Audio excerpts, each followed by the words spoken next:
Hey, shaky hands, you think you can hold a rifle with those trembling fingers? Bryce Knox's gravelly laugh echoed across the Navy SEAL training facility courtyard as he pointed directly at the small woman standing at the back of the formation.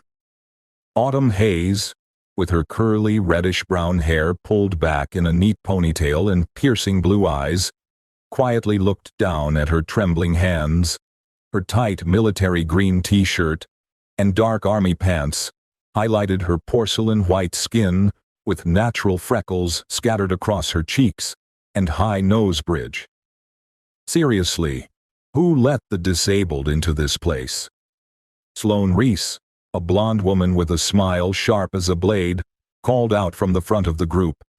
This camp is for warriors, not a hospital ward. Malicious laughter erupted from the group of elite trainees. At least 20 people were staring at Autumn like she was morning entertainment. Commander Sterling stood on the observation platform, his face expressionless, but his cold eyes calculating. He knew exactly who that woman was, but pretended he had no idea. Those trembling hands were about to make everyone understand just how wrong they had been. And in exactly 18 minutes, when that shirt would be torn open to reveal the cobra tattoo across her back, every laugh would freeze, every contemptuous glare would turn to horror, and Commander Sterling himself would go pale when he recognized the woman he thought had died in an Afghanistan mission 5 years ago was standing right in front of him. The morning California sun cast long shadows across the Coronado facility as Autumn stood motionless, absorbing the waves of mockery washing over her. Her hands continued their rhythmic tremor, a condition that had earned her nothing but scorn since arriving at the most elite military training facility in the United States. What none of them knew was that those same trembling hands had once held a sniper rifle steady enough to take out targets at distances that would make their best marksmen weep. "Look at this," Bryce continued, his muscular frame imposing in the standard-issue camouflage uniform. "Command's really scraping the bottom of the barrel now. What's next? Bringing in nursing home patients." The crowd roared with approval, phones already emerging to capture what they assumed would be spectacular failure footage. Dr. Whitmore observed from the medical station, her brow furrowed as she reviewed Autumn's file on her tablet. The medical records were oddly sparse, with several classification markers that seemed unusual for a standard recruit. Most concerning were the gaps. Entire years missing from what should have been a comprehensive medical history. Commander Sterling descended from his platform with deliberate steps, each footfall echoing with authority. At 45, he commanded respect through sheer presence, his chest decorated with ribbons that told stories of classified operations and sacrifice, but his jaw clenched almost imperceptibly as he approached the formation, memories of Afghan mountains and betrayal flickering behind his steel-gray eyes. "All right, listen up." Sterling's voice cut through the chatter like a knife. "Today we separate those who belong here from those who don't. Anyone who can't handle the pressure can walk to that gate right now and save us all some time." His gaze lingered on Autumn for just a moment longer than necessary, a micro-expression of contempt that only the most observant would catch. Autumn remained perfectly still, her breathing controlled despite the obvious tremor in her extremities. To most observers, she appeared to be fighting back tears or barely containing panic. In reality, she was cataloging every face, every voice, every detail that would matter when the mission parameters inevitably shifted. If this story of hidden strength and shocking revelations is already pulling you in, please hit that like button right now and subscribe for more incredible military stories that reveal how real warriors don't need to advertise their power. The equipment distribution began with typical military efficiency, though the quartermaster, Sergeant Torres, made no effort to hide his disdain when Autumn approached his station. "What size you need, sweetheart? Extra small He tossed her a tactical vest that was clearly 2 sizes too large, the straps dangling uselessly. "Maybe you can grow into it." Without a word, Autumn caught the oversized gear and moved to a quiet corner. Her hands, still trembling visibly, began working with the adjustment straps with surprising precision. Each knot was tied with the kind of economy of movement that spoke of countless repetitions under pressure. Within 90 seconds, the vest fit perfectly, transformed from an ill-fitting handicap into professional-grade equipment. Indy Rivers, a sympathetic trainee from Texas, noticed the transformation and whispered to her neighbor, "Did you see how she adjusted that gear? That wasn't amateur work." The whispered observation was lost in the general commotion as Bryce deliberately shouldered past Autumn, using his considerable mass to knock her off balance. Instead of stumbling or falling as expected, Autumn's feet automatically adjusted to a balanced stance, her center of gravity shifting with the fluid grace of someone who had absorbed far worse impacts. The movement was so natural, so ingrained, that she seemed to flow around the aggression rather than resist it. "Oops," Bryce sneered, not bothering to look back. "Maybe you should stick to desk duty where you can't get hurt." Sloane had her phone out, live streaming to her followers. "Okay, family, you won't believe what I'm seeing here. Some girl with literal shaking hands thinks she can hang with Navy SEALs. The second-hand embarrassment is real. This is going to be painful to watch." Her viewer count was climbing steadily as word spread about the unfolding drama. The morning's first exercise was basic weapon familiarization, a routine drill that every recruit was expected to complete within 5 minutes. M4 carbines were distributed, each one meticulously maintained and identical in specifications. The task was simple: disassemble, clean, and reassemble the weapon while being timed.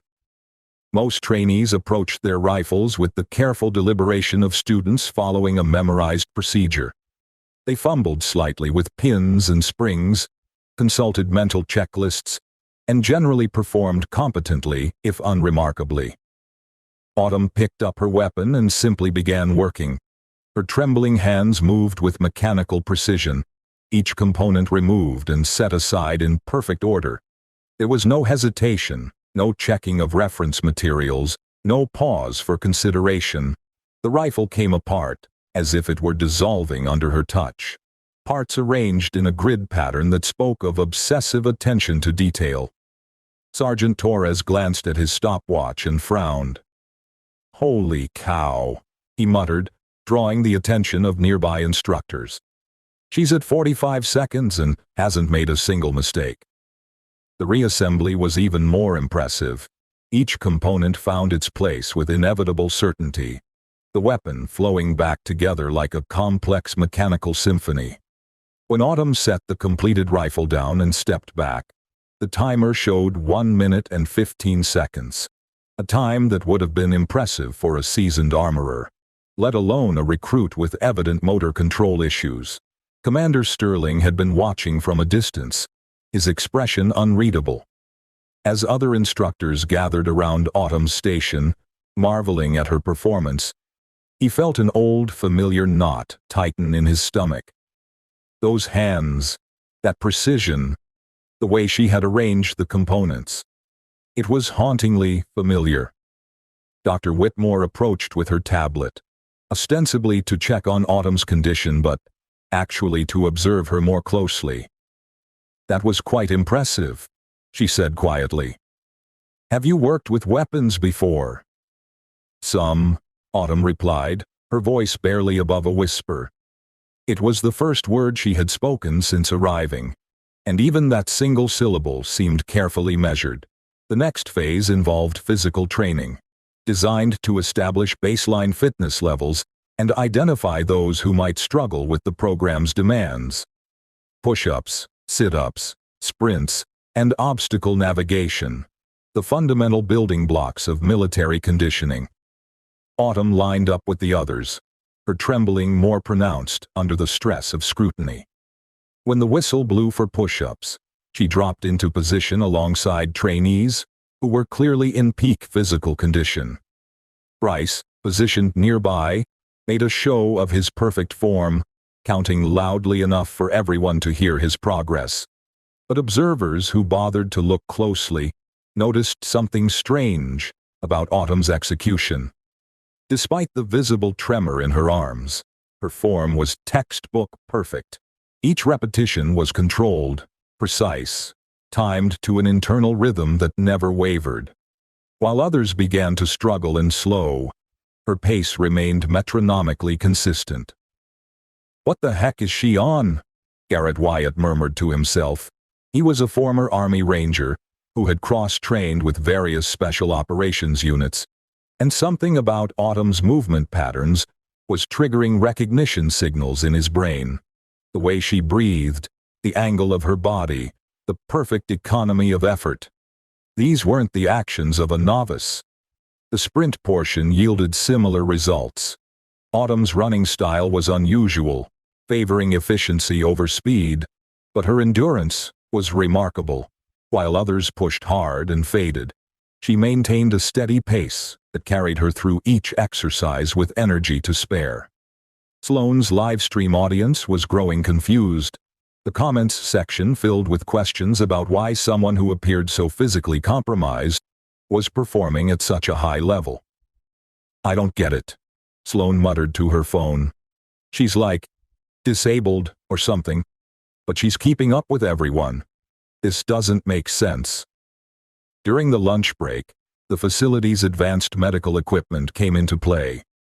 Autumn adjusted her specialized wrist brace, a piece of technology that most observers dismissed as a simple mobility aid. In reality, it was a sophisticated device originally developed for NASA astronauts to maintain fine motor control in zero-gravity environments. These systems had been adapted for elite marksmen dealing with nerve damage from combat injuries. The carbon fiber construction with micro-servo adjustments could compensate for tremors up to 8 Hz frequency, allowing precise motor control despite permanent neurological trauma. The afternoon brought marksmanship training, the discipline that separated true warriors from enthusiastic amateurs. Each trainee was assigned a lane at the outdoor range, with targets set at progressively increasing distances. The exercise began at 50 meters, with standard paper targets. Child's play for anyone with legitimate military aspirations. Bryce strode to his lane with the confidence of someone who had never failed at anything physical. His rifle handling was competent, his stance appropriate, his breathing controlled.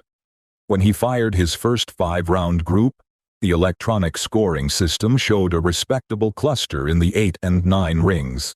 Sloane performed adequately, managing to keep most of her shots within the scoring zones, though her technique showed the slight inconsistencies of someone who had learned to shoot recreationally rather than professionally. Autumn approached her assigned lane and simply stood there for nearly a full minute, her rifle held casually while she observed the range environment. To casual observers, she appeared to be psyching herself up or possibly freezing under pressure. In reality, she was reading wind patterns, atmospheric conditions, and minute variations in lighting that would affect bullet trajectory. When she finally assumed a firing position, the transformation was subtle but profound. The tremor in her hands didn't stop, but it seemed to integrate into her stance, becoming part of a larger rhythm rather than fighting against it.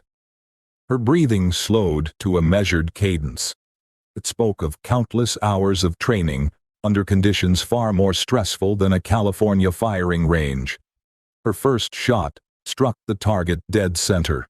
The second shot enlarged the hole rather than creating a new one. By the 5th shot, she had created a single ragged opening that measured less than an inch across. A group that would have been impressive with a precision rifle and laboratory conditions, let alone with standard equipment under field conditions. The range officer, Staff Sergeant Martinez, walked down to examine Autumn's target with growing amazement.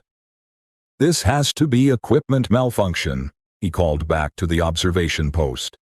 "Nobody shoots groups this tight with a rack-grade rifle." Commander Sterling's hands clenched involuntarily as he watched the commotion around Autumn's lane. Those groups, that precision, the way she had timed her shots to work with, rather than against her tremor.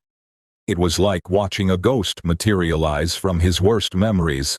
If you're feeling that same tension and anticipation building up inside you, show some love by hitting the like button. These stories of underestimated heroes need to be shared, and your support makes all the difference in bringing more of these incredible tales to light. The distance increased to 100 meters, then 200. At each range, Autumn's performance remained unnaturally consistent, while other trainees began to struggle with the increased difficulty. Even Garrett, whose military background should have given him significant advantages, found himself missing shots that Autumn was placing with mechanical precision. "This is impossible," Bryce growled after reviewing his own disappointing performance.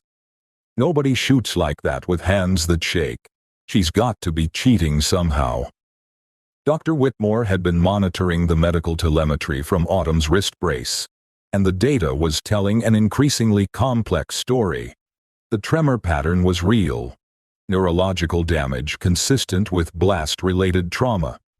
But the way Autumn was compensating for it suggested training and experience far beyond anything in her official record. "Commander," Dr. Whitmore approached Sterling during a break between exercises, "I need to discuss something with you about Recruit Hayes. Her medical profile doesn't match her performance capabilities." Sterling's jaw tightened almost imperceptibly. "Explain." "The nerve damage is genuine. I've seen the patterns before in combat veterans with multiple deployments. But the compensation techniques she's using, the way she's adapted her motor functions to work around the disability, that takes years of specialized rehabilitation and training. Her official record shows no military service." "Maybe she's just naturally gifted," Sterling replied, but his tone suggested he didn't believe his own words. The evening's exercise was night navigation, a complex challenge that required trainees to move through unfamiliar terrain using only basic equipment and their own skills. Teams of 4 were assigned waypoints that had to be reached in sequence, with penalties for missed checkpoints or late arrivals. Autumn was grouped with 3 other trainees, including Bryce, who made no effort to hide his resentment at being stuck with what he considered dead weight. "Great," he announced to the group. "We get the charity case. Hope you can at least keep up without falling down." The course began in gathering darkness, with each team released at 5-minute intervals to prevent following. Autumn's team received their coordinates and compass, along with a topographical map marked with terrain features and potential hazards. As they moved into the hills surrounding the facility, Bryce assumed leadership with the aggressive confidence that had served him well in previous challenges. He set a punishing pace, clearly intending to demonstrate his superiority while potentially forcing Autumn to drop out due to exhaustion. But after 20 minutes of hiking, it became clear that someone in the group had an intuitive understanding of the terrain that went beyond what any map could provide. Autumn had taken point without fanfare, leading them along routes that avoided the most difficult obstacles while maintaining optimal progress toward their objectives. "How does she know where she's going?" whispered Private Johnson, the 4th member of their team. "It's like she's been here before." Garrett, participating with a different team, noticed something even more significant. Radio traffic from the various groups was being monitored by the instructors, and Autumn's team was consistently ahead of schedule despite having what should have been a significant handicap. More concerning was the way Autumn moved through the darkness, with the confident stride of someone who had navigated hostile territory where a misstep meant death. The facility's insurance system integrated comprehensive coverage designed for high-value military operations, including specialized financial services for defense contractors working in classified environments. These comprehensive policies covered everything from equipment loss to personnel injury in high-risk training scenarios, utilizing advanced risk assessment protocols that had become standard for facilities handling operations with national security implications. Back at the facility, Commander Sterling was making phone calls. His first attempt to access Autumn's complete service record had been met with classification barriers that required increasingly high-level clearances.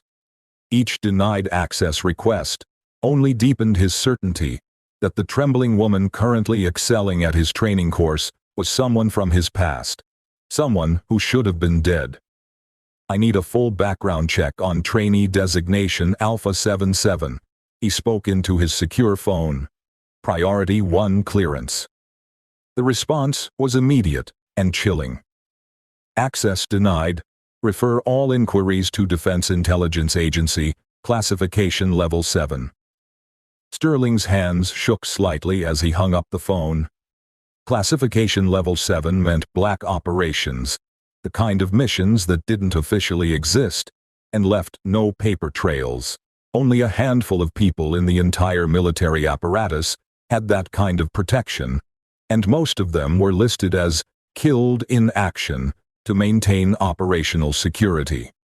When Autumn's team returned from their navigation exercise, they had not only completed the course in record time, but had also managed to locate 2 bonus objectives that hadn't been mentioned in their briefing. The performance was so far beyond normal parameters that it raised immediate questions about how a supposedly inexperienced recruit could demonstrate such capabilities. "Beginner's luck," Bryce insisted, though his voice lacked conviction. "Probably just followed our lead and got credit for our work." But the GPS tracking data told a different story. Autumn had been leading the group for 70% of the exercise, choosing routes that demonstrated intimate knowledge of the terrain and tactical considerations that shouldn't have been apparent to a civilian. Dr. Whitmore's concerns were escalating. She had run every medical database search available to her clearance level, looking for any explanation for Autumn's unique combination of disability and exceptional performance. The results were troubling.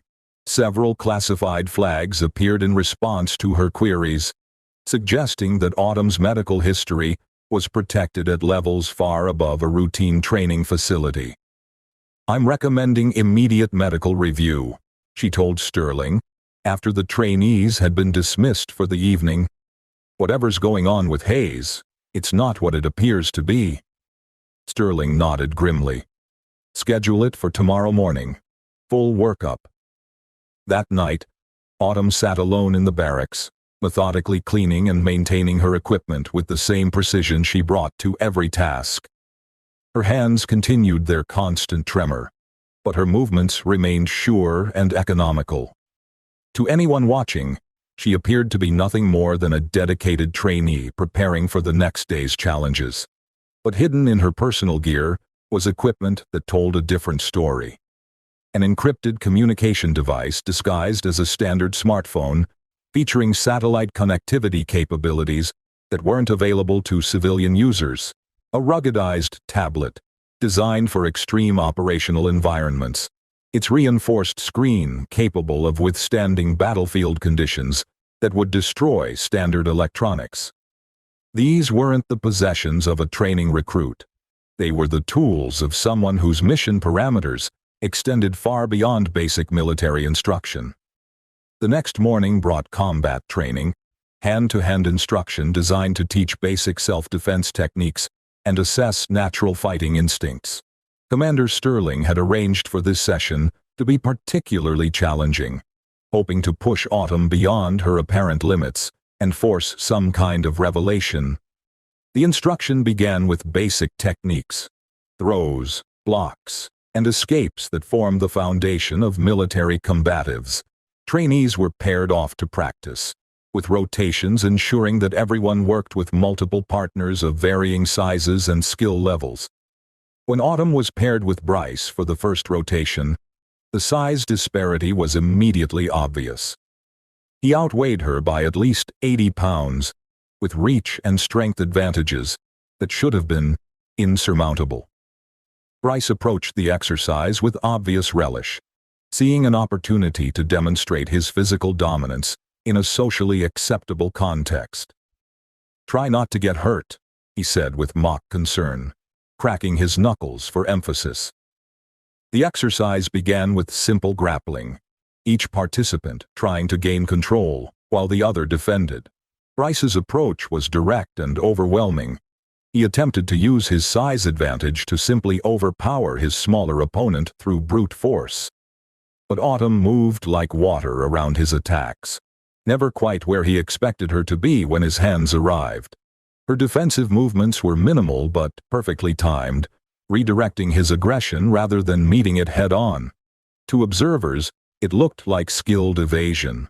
To anyone with advanced combat training, it resembled something far more sophisticated. Garrett watched the exchange with growing unease. He had trained with special operations personnel from multiple branches, and Autumn's movement patterns were triggering recognition signals that he couldn't quite place. The way she maintained perfect balance while off-balancing her opponent, the economy of motion that suggested countless hours of high-level instruction, these weren't the actions of someone learning basic self-defense. "Time," called the instructor, ending the first round. Bryce was breathing hard and visibly frustrated, having failed to establish any meaningful control, despite his obvious advantages. Autumn appeared completely composed, her breathing steady despite the physical exertion. As the morning progressed, the pattern repeated itself. Regardless of opponent's size or skill level, Autumn demonstrated an uncanny ability to avoid being controlled or dominated. She never appeared to be winning the exchanges, but she was never losing either, a performance that required far more skill than outright victory. Commander Sterling observed from the sidelines, his expression growing darker with each demonstration. The way Autumn moved, the specific techniques she favored, the timing of her defensive actions, all of it was hauntingly familiar, connected to memories he had spent 5 years trying to forget. During a water break, Sloane approached Autumn with her phone camera running. "Okay, so what's your story? Because this whole thing is super weird. You've got shaky hands, but you're actually good at stuff. It doesn't make sense." Autumn looked directly into the camera for the first time since arriving at the facility. Her blue eyes were calm, almost serene, as she considered the question.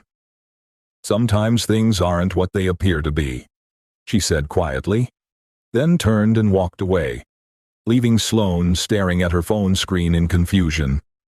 The afternoon brought weapons training with live ammunition, a culmination exercise that would test everything the trainees had learned about marksmanship, safety, and performance under pressure. The course was designed to simulate combat conditions, with targets appearing at various ranges and angles, requiring quick identification and precise engagement. Each trainee would navigate the course individually, with their performance recorded and scored by multiple observers. The exercise would begin at close range with simple stationary targets, then progress to moving targets, multiple simultaneous threats, and finally long-range precision shots that challenged even experienced marksmen. Autumn was scheduled to run the course last, a position that meant all other trainees would be watching her performance. The psychological pressure was intentional. Part of the evaluation included assessment of how candidates performed when they knew they were being scrutinized. As the other trainees completed their runs, a clear hierarchy emerged. Bryce performed well at close range, but struggled with precision shots. Sloane managed adequate scores across all phases, but never excelled at any particular aspect. Garrett's military background showed, with solid performance that suggested genuine competence without being exceptional. When Autumn's turn arrived, She approached the starting line with the same quiet composure she had displayed throughout her time at the facility. Her rifle was held with casual competence, her stance balanced despite the visible tremor in her extremities. The course began with standard paper targets at 25 meters, simple center mass shots that any competent marksman should handle easily. Autumn's first shot struck the target dead center, followed immediately by a second shot that enlarged the existing hole rather than creating a new impact point. As the course progressed to more challenging scenarios, her performance remained unnaturally consistent. Moving targets that required lead time and trajectory calculation fell to single shots. Multiple threat scenarios that should have induced stress and hurried decision-making were handled with mechanical precision. Each engagement was economical, effective, and executed with a level of skill that suggested extensive training under actual combat conditions. This moment is about to explode into something none of them expected. If you're on the edge of your seat, waiting to see what happens next, smash that like button and make sure you're subscribed, because the revelation coming up will blow your mind. The final phase of the course involved precision shots, at distances exceeding 300 meters, ranges where atmospheric conditions, wind drift, and equipment limitations combine to create significant challenges, even for experienced snipers. The targets were small, partially concealed, and positioned to require careful calculation of ballistic factors. Autumn approached this portion of the course with the same methodical preparation she had demonstrated throughout her time at the facility. She spent nearly 2 minutes studying the range through her rifle scope, noting wind indicators and calculating corrections for the extended distance. When she finally fired, the shot struck with the kind of precision that made seasoned instructors shake their heads in disbelief. The second shot followed within seconds, and then a third, each one finding its mark with mechanical certainty. By the time she lowered her rifle, she had achieved perfect scores on targets that most professional snipers would consider challenging. The comprehensive data analysis system utilized military-grade assessment technology designed specifically for evaluating special operations candidates. These advanced monitoring systems could differentiate between natural talent and professional training by analyzing micro-movements, breathing patterns, and decision-making processes that revealed years of specialized instruction. The data now accumulating on Autumn's performance was painting a picture that defied her official status as an untrained recruit. Staff Sergeant Martinez approached Commander Sterling with a printed readout of Autumn's performance statistics. "Sir, these numbers don't make sense. She's performing at levels that exceed our instructor qualification standards. Either our equipment is malfunctioning or what, Sergeant? Or she's been doing this professionally for years." Sterling took the report and studied the data, his jaw clenching as each metric confirmed what he had been dreading. The shot patterns, reaction times, and tactical decision-making profiles all matched training standards that were classified above the sergeant's clearance level. Dr. Whitmore had been conducting her own investigation, using medical databases and classification systems available to her security clearance. What she had discovered was deeply troubling. Multiple red flags associated with Autumn's identity, medical history, and background that suggested involvement in operations far beyond standard military service. "Commander, I need to speak with you privately," she said, approaching Sterling as the range exercise concluded. "I've found some information about Hayes that you need to see." They moved to Sterling's office, where Dr. Whitmore spread several printouts across his desk. Each document was heavily redacted, with most identifying information blacked out, but the medical terminology was clear enough to tell a disturbing story. "These are classified medical records associated with someone matching Hayes's physical profile and injury patterns," Dr. Whitmore explained. "On multiple combat deployments, extensive trauma surgery, experimental nerve regeneration therapy, all consistent with special operations personnel who sustained severe battlefield injuries. Sterling studied the documents, his hands trembling slightly as he recognized medical terminology and classification codes that brought back unwanted memories. Where did you find these? Defense Intelligence Agency database. The access was automatically logged, which means someone knows I've been looking into her background. As if summoned by their conversation, Sterling's secure phone rang. The caller ID showed only a classification code that made both officers stiffen with recognition.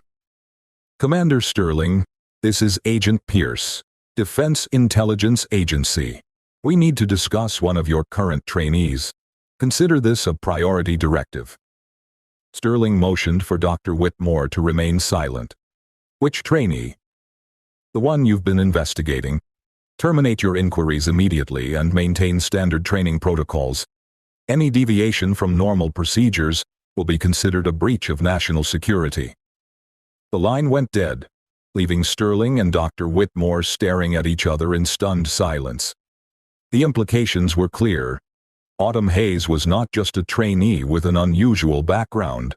She was an active asset of some kind, with protection at the highest levels of the intelligence community.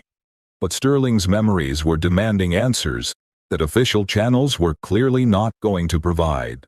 The woman currently excelling at his training facility bore too many similarities to someone from his past. Someone whose death had haunted him for 5 years. If there was even a possibility that she was who he suspected, then the careful plans he had been forming would need to be accelerated. That evening, as trainees settled into their barracks for another night of rest and preparation, Sterling made a decision that would change the trajectory of everything that followed. He would create a situation that would force the truth into the open, regardless of the consequences for his career or security clearance. Tomorrow's exercise would be live-fire urban combat simulation, with scenarios designed to test decision-making under extreme stress. It would be the perfect opportunity to push Autumn beyond her careful facade and discover who she really was, even if it meant putting other trainees at risk.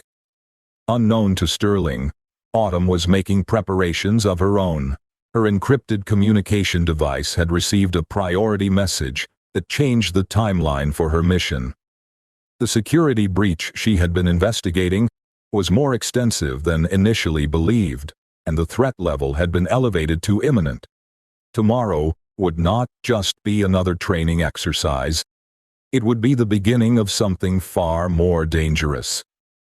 As she conducted her evening equipment check, Autumn's hands moved with the same precise efficiency that had marked all her actions since arriving at the facility.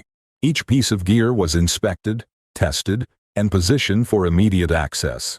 Her medical brace was calibrated for maximum performance. The specialized nerve stabilization technology prepared for conditions far more demanding than anything a training facility should require. The tremor in her hands continued its rhythmic pattern, but beneath that surface vulnerability lay preparation for violence on a scale that none of her fellow trainees could imagine. Tomorrow, the careful balance she had maintained between concealment and capability would be tested in ways that might finally reveal the truth about who Autumn Hayes really was. The night passed slowly, with each participant in the unfolding drama making their own preparations for what promised to be a confrontation that would change everything. In the darkness of the California facility, forces were converging that would soon shatter the illusion of routine training and expose secrets that some people had killed to protect. The urban combat simulation facility stretched across 15 acres of meticulously constructed buildings, alleyways, and tactical obstacles designed to replicate the complexity of real-world operations. As dawn broke over the Coronado training grounds, Commander Sterling stood briefing the assembled trainees on what he described as their most challenging exercise yet. Today separates those who think they're warriors from those who actually are, Sterling announced, his voice carrying across the formation. Live ammunition, real-time scenarios, and consequences for failure that will end your military careers before they begin. Autumn stood at attention with the others, her trembling hands steady at her sides despite the obvious nervousness radiating from several trainees. The specialized medical device on her wrist had been calibrated during the pre-dawn hours, its advanced servo systems prepared for stress levels far beyond normal training parameters. Bryce Knox adjusted his tactical gear with obvious confidence, checking and rechecking equipment that had been issued just hours earlier. Finally, something where natural ability matters more than beginner's luck, he muttered, loud enough for nearby trainees to hear. Let's see how shaky hands perform when bullets are flying. Sloane Reese had positioned herself strategically among the group, her phone discreetly recording despite official prohibitions on personal devices during live fire exercises. Her social media following had grown substantially since beginning her documentation of Autumn's unusual performances, and today promised content that would drive her engagement through the roof. Dr. Whitmore observed from the medical station, her concerns about Autumn's background now elevated to active anxiety. The previous evening's warning from Defense Intelligence Agency had done nothing to allay her suspicions that something significant was being concealed about the recruit's true identity and purpose. The exercise parameters were complex, involving multiple scenarios that would test combat decision-making, marksmanship under stress, and leadership capabilities. Teams of 4 would navigate through the urban environment, encountering threats that required immediate identification and appropriate response. Live ammunition would be used throughout, with safety protocols that assumed professional-level competence from all participants. Sterling had deliberately structured the teams to maximize stress on Autumn, pairing her with Bryce, Sloane, and a trainee named Davidson, who had struggled with previous exercises. The combination virtually guaranteed friction and conflict, creating conditions where hidden capabilities might be forced into the open. Rules are simple, Sterling continued his briefing. Engage all hostile targets, protect civilian assets, complete your mission objectives. Failure to follow rules of engagement will result in immediate dismissal. Failure to complete objectives will result in recycling through the entire program. Any questions? Garrett Wyatt raised his hand.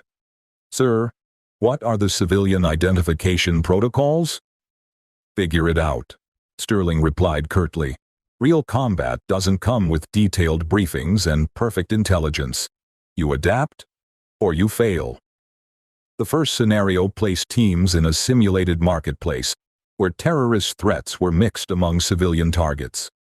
The exercise required careful identification before engagement, with severe penalties for civilian casualties. Most trainees approached the challenge with obvious caution, taking time to verify targets before firing.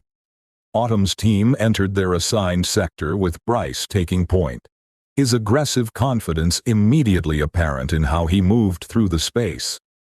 Sloane followed with her weapon ready, but her attention divided between the exercise and her prohibited recording device. The first hostile target appeared without warning. A figure emerging from behind cover with a weapon aimed at Davidson. The scenario required split-second decision-making, with civilian figures positioned nearby to complicate the engagement. Bryce hesitated, uncertain about target identification protocols. Sloane froze completely, overwhelmed by the sudden transition from observation to action. Davidson, the intended victim of the simulated attack, remained oblivious to the threat bearing down on him. Autumn moved with fluid precision that seemed to bend time around her actions. Her weapon came up in a single motion, target acquired and engaged, before the other team members had finished processing what was happening. The simulated hostile dropped with a single shot, placed with surgical accuracy, while nearby civilians remained completely safe. "Holy cow," breathed Davidson, finally realizing how close he had come to simulated death. Where did that come from? The exercise continued with increasing complexity, each scenario designed to push trainees beyond their comfort zones and reveal their true capabilities under stress. For most participants, the progression was challenging but manageable. For Autumn's team, it became a demonstration of the vast gap between theoretical training and actual combat experience. Moving through narrow alleyways that required constant vigilance for threats from multiple directions, Autumn displayed situational awareness that bordered on supernatural. She seemed to anticipate hostile positions before they became visible, positioning herself and her team to minimize exposure while maintaining optimal fields of fire. When Bryce attempted to assert leadership through volume and aggression, Autumn simply moved around his decisions without direct confrontation. Her actions spoke louder than any verbal disagreement, creating tactical advantages that protected the team despite their nominal leader's poor choices. "How does she know where they're going to be?" Sloane whispered to her camera during a brief lull between scenarios. "It's like she's reading their minds or something." The advanced surveillance systems monitoring the exercise captured data that painted an increasingly impossible picture. Autumn's response times were measuring at levels associated with veteran special operations personnel. Her accuracy under stress exceeded instructor qualification standards. Most significantly, her tactical decision-making demonstrated understanding of complex battlefield dynamics that shouldn't exist in someone without extensive combat experience. Dr. Whitmore tracked the biometric data streaming from Autumn's medical device, noting patterns that defied conventional understanding of how tremor conditions affected performance under stress. The nerve damage was genuine, but the way Autumn was compensating suggested adaptation techniques that took years to develop and perfect. Commander Sterling watched the exercise feeds from the command center, his jaw clenching with each demonstration of Autumn's capabilities. The movement patterns, tactical choices, and precision marksmanship were triggering memories he had spent 5 years trying to suppress. Memories of Afghan mountains, impossible missions, and a teammate whose loss had haunted him since the day she disappeared. The morning's exercises concluded with teams returning to the assembly area for debriefing and analysis. Performance statistics were displayed on large screens, showing accuracy percentages, response times, and tactical effectiveness ratings for each participant. Autumn's numbers were so far beyond normal parameters that they prompted immediate questions about equipment malfunction or scoring errors. Her accuracy rate showed 98% under combat stress conditions. Her tactical decision-making scored at levels reserved for graduate-level instruction. Most impossibly, her biometric data showed heart rate and stress indicators that suggested she had found the exercise relaxing rather than challenging. "There's got to be an explanation for this," Bryce insisted, staring at the display screens in disbelief. "Nobody performs like that without serious training. She's got to be lying about her background." Sloane's social media audience was exploding with theories and speculation about Autumn's identity. Comments ranged from suggestions that she was an undercover instructor to conspiracy theories about secret government programs. The engagement metrics were driving her follower count higher than it had ever been. Sterling called for a 15-minute break before the afternoon's final exercise, using the time to make encrypted phone calls that yielded increasingly frustrating results. Every attempt to access Autumn's complete background was met with classification barriers that required clearances above his authority level. Dr. Whitmore approached him during the break with additional medical data that only deepened the mystery. "Commander, I've been analyzing the nerve stabilization technology she's using. This isn't standard medical equipment. The servo assistance and neural interface components are classified medical devices that I've only seen in experimental programs for elite military personnel. What kind of programs? The kind that don't officially exist. Rehabilitation for operators who sustained combat injuries but were too valuable to retire. Experimental procedures that push the boundaries of what's medically possible. Sterling felt the familiar knot in his stomach tighten. The pieces were falling into place, in ways that confirmed his worst fears and deepest hopes simultaneously. If Autumn was who he suspected, then her presence at his facility wasn't coincidental. She was here for a reason that had nothing to do with basic training. The afternoon's final exercise was designed as the program's ultimate test. A complex scenario requiring teams to assault a fortified position while minimizing civilian casualties and achieving specific tactical objectives. It was the kind of challenge that separated those with genuine military potential from those who would never see actual combat. Sterling had modified the scenario based on his growing suspicions about Autumn's identity.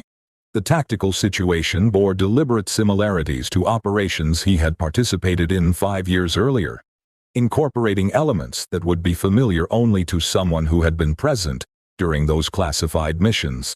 As teams prepared for the final assault, Sterling positioned himself where he could observe Autumn's reactions when the scenario parameters were revealed. If she was who he thought she was, her response to the tactical situation would confirm everything he needed to know. Intelligence reports indicate hostile forces occupying a 3-story structure with civilians being held as human shields. Sterling announced to the assembled teams, "Your mission is to neutralize all threats while ensuring 0 civilian casualties. The structure has been rigged with explosives that will detonate if the hostiles detect your approach." Autumn's hands stilled for just a moment when Sterling described the scenario. For the first time since arriving at the facility, her composed facade showed the slightest crack. The tactical parameters weren't just similar to Afghanistan. They were identical to the mission that had cost her everything 5 years ago. Sterling noticed the reaction and felt a surge of dark satisfaction. Teams will have 30 minutes to plan their approach, then execute immediately. Failure is not an option. As the teams dispersed to develop their tactical plans, Autumn remained motionless for several heartbeats longer than necessary. When she finally moved to join her team, her step carried a different quality. Less careful caution, more predatory purpose. Bryce immediately began asserting leadership through volume and bravado, sketching out an assault plan that relied on overwhelming firepower and aggressive movement. "We go in hard and fast, clear each room systematically, don't give them time to react. That approach will get the civilians killed," Autumn said quietly. It was the first time she had directly contradicted Bryce's leadership, and her voice carried an authority that made everyone on the team pause. "Oh, now you're a tactical expert?" Bryce shot back. "What makes you think you know better than someone who's actually trained for this?" Autumn studied the target structure for a long moment, her trembling hands tracing patterns in the dirt that looked like architectural diagrams. "The explosives will be positioned to maximize structural damage. Any frontal assault will trigger the detonation sequence. We need a different approach." The tactical plan she outlined was sophisticated, beyond anything a basic trainee should have been capable of conceiving. It involved coordinated movement through multiple entry points, precise timing to neutralize threats before they could respond, and contingency planning for scenarios that demonstrated intimate understanding of hostage rescue operations. Sloan listened to the briefing with growing amazement, her prohibited recording device capturing every word despite the obvious security violations. "This is insane," she whispered to her camera. "She's talking like she's done this before." Garrett Wyatt had positioned himself close enough to overhear Autumn's planning session. and what he heard sent chills down his spine. The terminology she was using, the tactical concepts she referenced, the operational security measures she insisted upon. All of it pointed to training and experience far beyond standard military instruction. The exercise commenced, with teams moving into position around the target structure. Most approached with the careful deliberation of students following classroom instruction, methodically implementing textbook procedures with varying degrees of success. Autumn's team moved differently. Despite Bryce's nominal leadership, Autumn had somehow assumed operational control through subtle direction and positioning that placed her at the center of all tactical decisions. Her team flowed through the urban environment with precision that spoke of countless hours of training under actual combat conditions. When they reached their assault position, Autumn made final adjustments to her equipment that revealed the true sophistication of her gear. The medical device on her wrist interfaced with targeting systems that provided real-time ballistic calculations.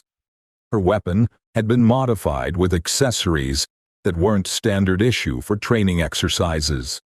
Most significantly, her movement patterns shifted into something that belonged on elite battlefields rather than training ranges. Phase 1, Autumn whispered into her throat microphone, using communication protocols that weren't part of the standard exercise briefing. Moving to Breach Point Alpha. Her team followed her lead without question, their earlier doubts about her capabilities completely erased by the confidence and competence she now displayed openly. Even Bryce had fallen into a supporting role, recognizing that he was witnessing something far beyond his own experience level. The assault began with precision that left observers struggling to follow the action.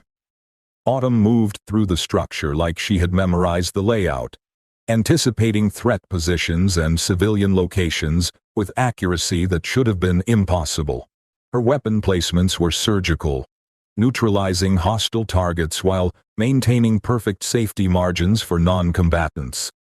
If you're feeling that same tension and anticipation building up inside you, show some love by hitting the like button. These stories of underestimated heroes need to be shared, and your support makes all the difference in bringing more of these incredible tales to light. The exercise concluded with Autumn's team achieving a perfect tactical victory. All threats neutralized, all civilians rescued, all objectives completed without a single mistake or casualty. The performance was so far beyond normal training parameters that it prompted immediate investigation into equipment malfunction or scoring errors. But the data was undeniable. Every shot had been recorded and verified.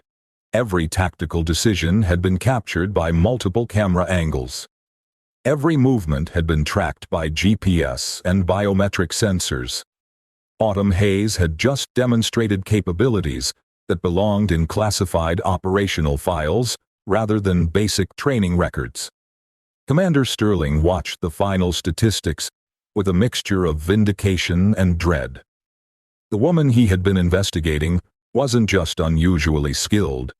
She was operating at levels that confirmed his worst suspicions about her true identity. Now he needed to decide what to do with that knowledge. As teams returned to the assembly area for final debriefing, Sterling made a decision that would change everything that followed. Instead of conducting the standard performance review, he would force a confrontation that would strip away all pretense and reveal the truth about who Autumn Hayes really was. The processing of classified intelligence required advanced data management systems featuring military-grade encryption and quantum security protocols. These comprehensive systems, originally developed for CIA field operations, utilized biometric authentication and self-destruct mechanisms that ensured operational security even in compromised environments. The storage capacity and processing power required for such operations far exceeded anything available through standard commercial channels. Before we conclude today's exercise, Sterling announced to the assembled trainees, I want to address some irregularities that have come to my attention." The group fell silent, sensing that something significant was about to happen. Autumn stood at attention with the others, but her posture had shifted subtly into something more alert, more ready for action. "It's come to my attention that one of our trainees may not be who she claims to be," Sterling continued, his gaze fixed directly on Autumn. "Someone with capabilities that exceed anything we should see in basic training." Bryce and Sloane exchanged glances, suddenly understanding that their earlier speculation about Autumn's background might have been more accurate than they realized. Garrett moved imperceptibly closer, his military instincts warning him that the situation was about to escalate beyond normal training parameters. Dr. Whitmore positioned herself near the medical station, her equipment ready for whatever emergency might develop. The tension in the air was palpable, building toward a confrontation that everyone could sense, but no one could predict. "Hayes," Sterling called out sharply. "Front and center." Autumn moved forward with measured steps, her trembling hands visible to everyone watching. To most observers, she appeared to be nervous about being singled out. To Sterling, her movement pattern was confirmation of everything he had suspected. 5 years ago, I lost someone very important during a classified operation in Afghanistan, Sterling said, his voice carrying across the silent assembly. Someone who was supposed to be under my protection, someone whose death has haunted me every day since. The words hit Autumn like physical blows, but her expression remained carefully neutral. Only the slight tightening around her eyes suggested that Sterling's words carried personal significance. That operation was compromised by intelligence failures and tactical errors that cost the lives of 6 highly trained operatives, Sterling continued. 6 warriors who died because someone made decisions that prioritized mission objectives over team safety. Autumn's breathing remained controlled, but her hands had stilled for the first time since arriving at the facility.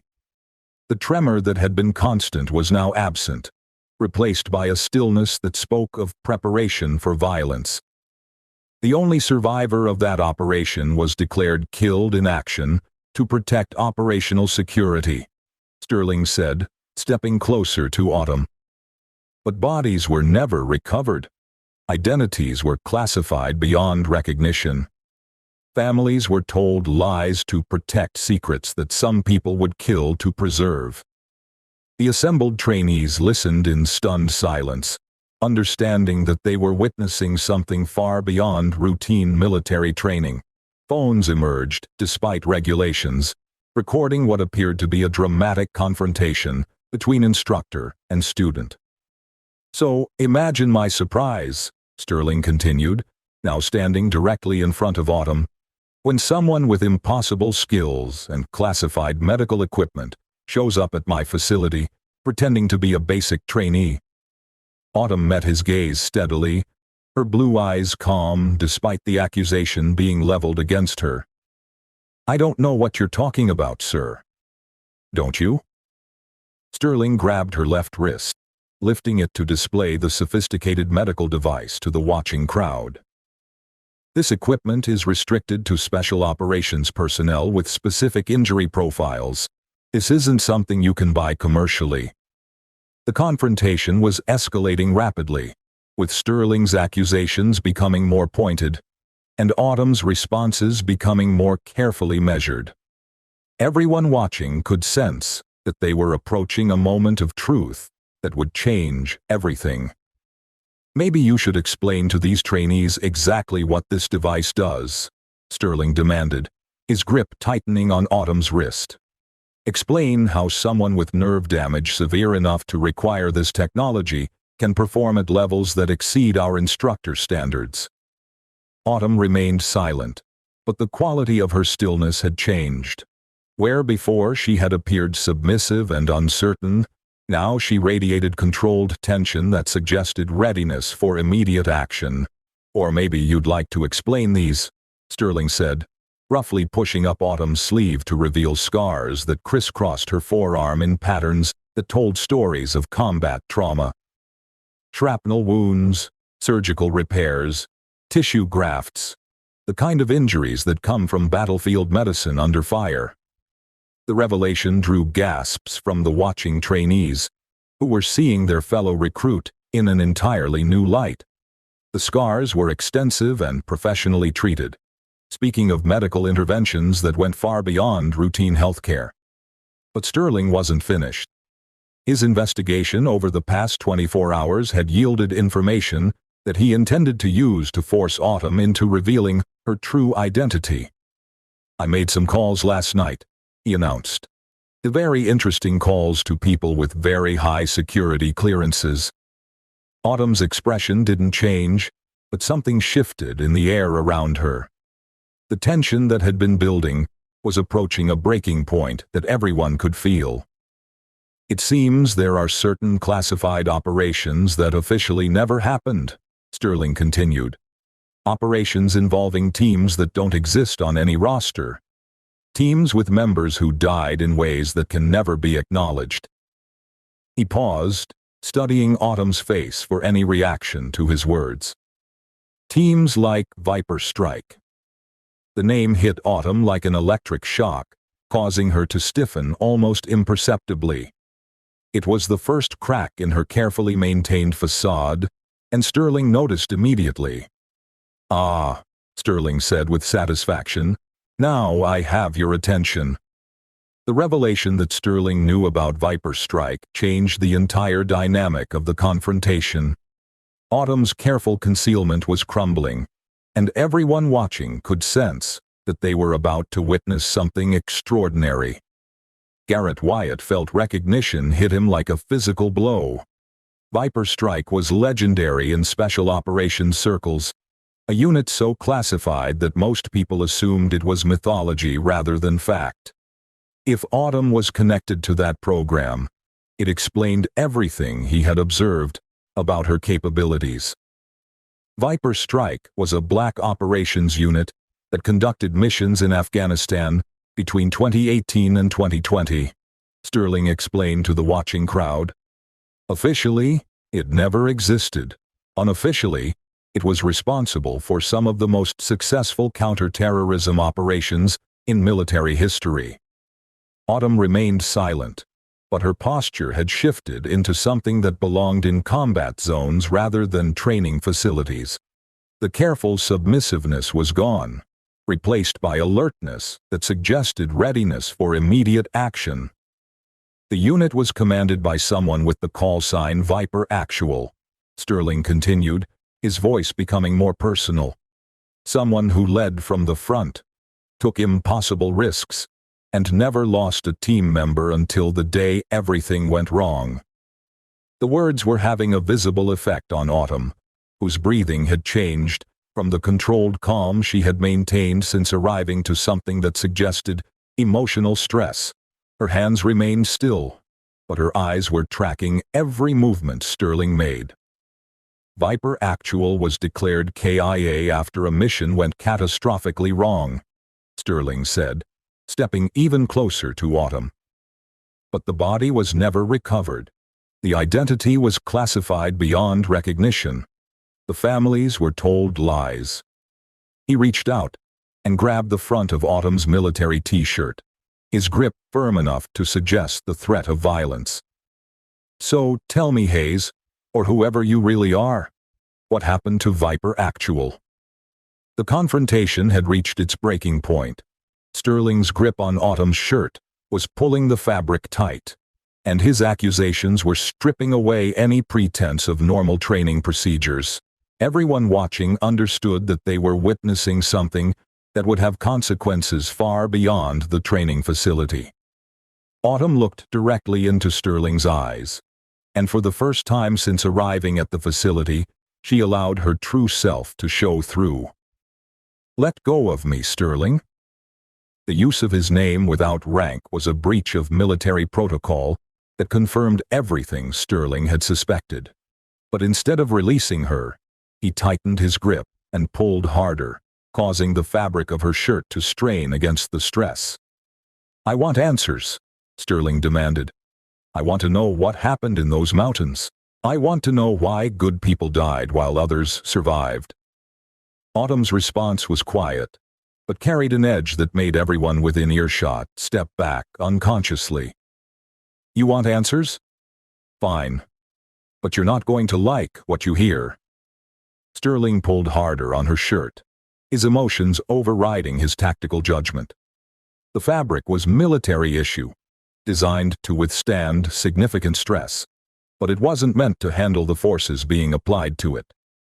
With a sharp, tearing sound, the shirt split from collar to mid-back, exposing what lay beneath. The tattoo was a masterwork of black ink that seemed to absorb light rather than reflect it.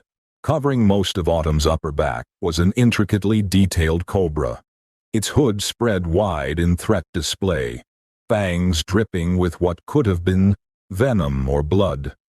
The serpent was wrapped around a dagger whose blade pointed downward, and the entire design was surrounded by text that made several observers gasp in recognition. "Viper Strike, Classified," was written in military stencil lettering below the main design, along with coordinates that Garrett recognized as locations in Afghanistan. But it was the smaller text at the bottom that made Sterling step backward as if he had been struck. "VACTUAL" was tattooed in precise letters that left no doubt about the identity of the woman standing before him. The silence that followed was absolute. Not a single person in the assembly area moved or spoke as the implications of what they were seeing sank in. The trembling recruit they had been mocking and dismissing was revealed to be someone whose very existence was supposed to be classified above their clearance levels. Sterling's face had gone completely pale, his grip on the torn shirt going slack as he stared at the tattoo that confirmed his worst fears and deepest suspicions. "You're supposed to be dead," he whispered. Autumn straightened to her full height, no longer bothering to maintain the submissive posture that had concealed her true nature. When she spoke, her voice carried the authority of someone who had commanded operations in the darkest corners of the world.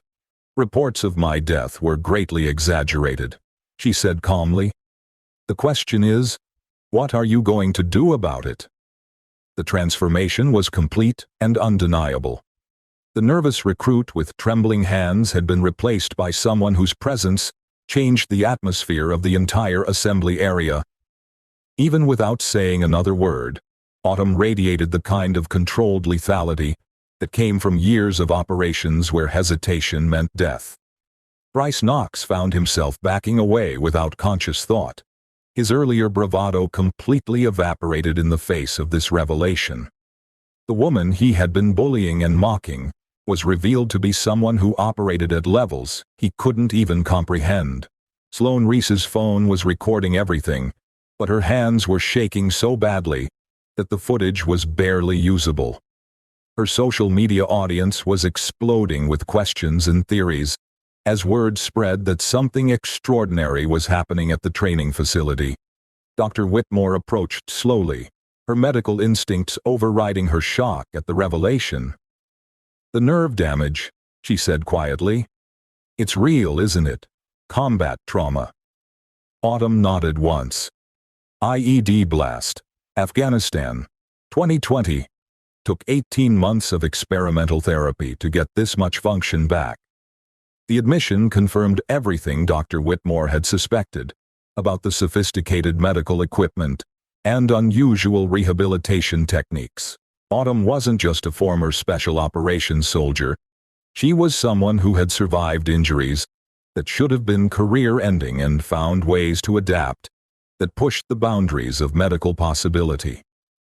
Sterling was still staring at the tattoo, his mind struggling to process the implications of Autumn's presence at his facility. "Why are you here?" he asked. "What's your mission?" Before Autumn could answer, her encrypted communication device began emitting a priority alert that cut through the tension like a knife. The sound was unmistakably military, a signal pattern that made every veteran in the assembly area straighten unconsciously. Autumn retrieved the device and read the incoming message, her expression shifting to something that suggested the situation was about to become significantly more complicated. "Mission parameters have changed," she announced. "This facility has been compromised." The words sent a chill through everyone present, as they began to understand that their training exercise had somehow intersected with real-world operations that carried genuine consequences. Sterling found his voice. "Compromised? How?" Autumn was already moving, her posture shifting into operational mode as she processed the intelligence update. "Security breach. Multiple classifications exposed. Hostile intelligence services have been monitoring this facility for weeks." The revelation transformed the atmosphere from dramatic confrontation to genuine emergency. Everyone present understood that they were no longer dealing with training scenarios or personal conflicts, but with actual threats that could have life-or-death consequences. "Agent Pierce, Defense Intelligence Agency," Autumn said into her communication device. "Priority Alpha. Facility security compromised. Request immediate extraction for all personnel." The response was immediate and chilling. "Negative on extraction. Maintain operational security. Neutralize the threat." Sterling heard enough of the conversation to understand that Autumn wasn't just a former special operations soldier. She was an active intelligence asset, conducting operations that intersected with his training facility. The implications were staggering and terrifying. "What kind of threat are we talking about?" Sterling demanded. Autumn finished her communication and turned to address the assembled group. When she spoke, it was with the authority of someone accustomed to command in life-or-death situations. "This facility has been under surveillance by hostile intelligence services for the past 6 weeks, she announced. "Your communications have been monitored. Your training schedules have been tracked. Your personal information has been compromised." The revelation hit the trainees like a physical blow. They had assumed they were participating in routine military training, not serving as unwitting targets for foreign intelligence operations. The primary objective was intelligence gathering on new training methodologies and identification of high-value personnel for potential recruitment or elimination, Autumn continued. Secondary objective appears to have been identification and neutralization of specific individuals. She looked directly at Sterling. "Including me." The personal nature of the threat was becoming clear. Autumn's presence at the facility wasn't coincidental. She had been conducting a counterintelligence operation while maintaining her cover as a trainee. The training exercises, the skill demonstrations, even the bullying and harassment had all been part of an elaborate operation designed to flush out security threats. "How long have you known?" Sterling asked. "Since day one," Autumn replied. The mission was to identify the security breach and neutralize any threats to operational integrity. Sterling felt the pieces clicking into place. The phone calls, the classification barriers, they were protecting you. "They were protecting the operation," Autumn corrected. "I'm expendable. The intelligence we're gathering isn't." The conversation was interrupted by another priority alert from Autumn's communication device. This time, the message was longer and more complex, requiring her to input authentication codes that confirmed her identity and authorization level. "Situation update," she announced after completing the communication protocol. "Hostile assets have been identified. 3 individuals at this facility are confirmed intelligence operatives working for foreign services." The revelation sent shock waves through the assembled group as everyone began looking at their colleagues with suspicion. The idea that enemy agents had been operating among them was both terrifying and surreal. "Who?" Sterling demanded. Autumn's response was swift and decisive. Davies, Park, and Williams. 3 trainees immediately tried to bolt for the exits, confirming their guilt through action rather than words. But Autumn had anticipated their response, and her own actions were faster and more precise than anything the fleeing operatives could manage. The first 2 were disabled, with non-lethal techniques that left them unconscious, but alive. The third, Williams, managed to draw a concealed weapon before Autumn reached him, creating a genuine firefight in the middle of the training facility. The engagement lasted less than 30 seconds, but it demonstrated combat skills that left no doubt about Autumn's operational capabilities. Her movements were fluid and precise. Her tactical decisions were instantaneous and perfect, and her weapon handling was at levels that exceeded anything the facility's instructors could achieve. When the smoke cleared, all 3 hostile operatives were neutralized, the facility was secure, and Autumn was standing calmly while checking her communication device for further instructions.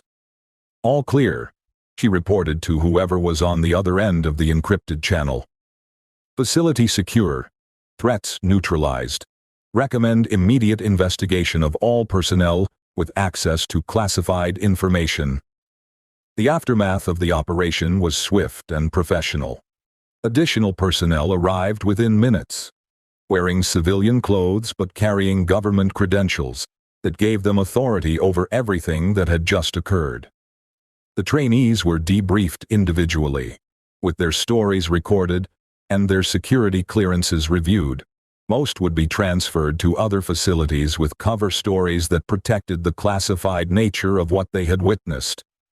Sterling found himself in an interview room with federal agents who wanted detailed accounts of everything he had observed about Autumn's performance and capabilities. His earlier suspicions about her identity were confirmed, but the full scope of her mission remained classified above his clearance level. "What happens now?" he asked the lead investigator. "That depends on what we find when we dig deeper into the security breach," was the response. "But your facility will be closed for the foreseeable future while we conduct a complete investigation." Meanwhile, Autumn was conducting her own debriefing with Agent Pierce, who had arrived to oversee the operation's conclusion. The conversation took place in a secured area away from the other personnel, with encryption protocols that ensured complete privacy. "Mission assessment?" Pierce asked. "Successful neutralization of immediate threats," Autumn reported. "But this was a deeper penetration than we initially suspected. The security breach extends beyond this facility." Pierce nodded grimly. "We've identified similar patterns at 3 other training installations. Someone has been conducting a systematic intelligence gathering operation against our military training programs." The implications were staggering. If hostile intelligence services had been monitoring multiple training facilities, the scope of the security breach was far larger than anyone had initially realized. This moment is about to explode into something none of them expected. If you're on the edge of your seat, waiting to see what happens next, smash that like button and make sure you're subscribed because the revelation coming up will blow your mind. "What's our next move?" Autumn asked. Pierce handed her a sealed envelope containing new operational parameters. "We're expanding the investigation. 5 more facilities, 3 different branches of service, possible penetration at the command level." Autumn opened the envelope and reviewed the contents, her expression growing more serious as she read. "This is going to require deep cover operations that could last months." "That's why you're perfect for it," Pierce replied. "Your ability to blend in, to appear vulnerable while maintaining operational capability. It's exactly what we need for this kind of investigation." The conversation was interrupted by the arrival of additional personnel carrying equipment that suggested the investigation was moving into a new phase. Computers, communication gear, and analysis equipment were being set up to process the intelligence gathered during the operation. We'll need complete debriefings from all personnel who had contact with the hostile operatives, Pierce explained. That includes your training colleagues. Some of them may have information they don't realize is significant. Autumn nodded, understanding that the next phase would involve detailed analysis of every interaction and observation made during her time at the facility. The information gathered could provide crucial intelligence about the scope and methodology of the foreign intelligence operation. But there was also a personal element to consider. Her cover had been blown in spectacular fashion, with multiple witnesses to her true identity and capabilities. The careful concealment that had protected her for years was now completely compromised. "What about my colleagues?" she asked. "They've seen too much to just return to normal training." Pierce had already considered this complication. Most will be transferred to other programs with appropriate security briefings. A few may be recruited for specialized roles if they demonstrate the right combination of skills and discretion. The processing and analysis of classified data would require specialized computer systems featuring advanced encryption and quantum security protocols. These comprehensive technological solutions, originally developed for Defense Intelligence Agency field operations, incorporated biometric authentication mechanisms and self-destruct capabilities that ensured operational security even when equipment fell into hostile hands. The processing power and storage capacity needed for such operations far exceeded standard commercial technology specifications. As the immediate crisis wound down, Sterling found himself in the unusual position of being debriefed about operations that had been conducted under his own command without his knowledge. The experience was humbling and enlightening, forcing him to confront assumptions about military training and security that he had never questioned. "She was investigating us the entire time," he said to Agent Pierce during his interview. "Every exercise, every evaluation, every conversation, it was all part of her mission." "That's what makes her so effective," Pierce replied. "The ability to maintain operational focus while appearing completely harmless. It's a rare combination that makes her invaluable for this kind of work." Sterling thought about the confrontation that had led to Autumn's revelation. "I forced her hand. If I hadn't pushed for answers, would any of this have come to light?" "Eventually," Pierce said, "but your actions accelerated the timeline. In this case, that was probably beneficial. The hostile operatives were preparing to extract significant intelligence. Your confrontation prevented that from happening." The acknowledgement that his actions had actually helped the operation was some consolation for Sterling, but it didn't entirely address his complicated feelings about the situation. He had spent days suspicious of Autumn's capabilities, never imagining that his suspicions were completely justified, but for reasons he couldn't have anticipated. Dr. Whitmore's debriefing focused on the medical aspects of Autumn's condition and treatment. Her expertise provided valuable insights into the rehabilitation techniques and adaptive technologies that had allowed Autumn to maintain operational capability despite significant combat injuries. "The nerve stabilization technology is years ahead of anything I've seen in civilian applications," she told the investigators. "Whoever developed it has access to research and resources that suggest government-level medical programs." The revelation that Autumn's medical equipment was classified technology added another layer to the security investigation. If hostile intelligence services had been monitoring the facility, they would have noticed the sophisticated medical devices and potentially identified them as indicators of special operations personnel. Bryce Knox and Sloan Reese found themselves in the awkward position of having their bullying and harassment documented as part of a federal investigation. Their social media posts and recorded confrontations were now evidence in a case involving national security. "We didn't know," Bryce insisted during his debriefing. "If we had realized who she was, we never would have." The behavior would have been unacceptable regardless of her identity. the investigator pointed out. But your actions may have actually provided valuable cover for her operation. The ironic observation that their harassment had helped conceal Autumn's true identity was difficult for both Bryce and Sloane to process. They had been unwitting participants in a classified operation, their worst impulses serving a purpose they couldn't have imagined. Garrett Wyatt's military background made his debriefing more detailed and technical. His observations about Autumn's capabilities were particularly valuable because he had the experience to recognize what he was seeing. "I knew something was off from the beginning," he told the investigators. "Her movement patterns, tactical awareness, weapon handling, it was all too advanced for someone without extensive training." "Why didn't you report your suspicions?" Garrett considered the question carefully. "I thought maybe she was former military who hadn't disclosed her background for personal reasons.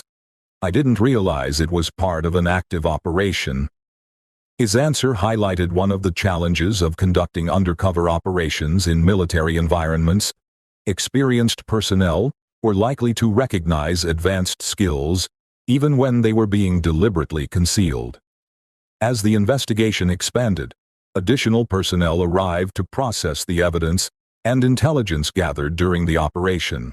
The scope of the security breach was becoming clearer, revealing a systematic effort by hostile intelligence services to penetrate American military training programs.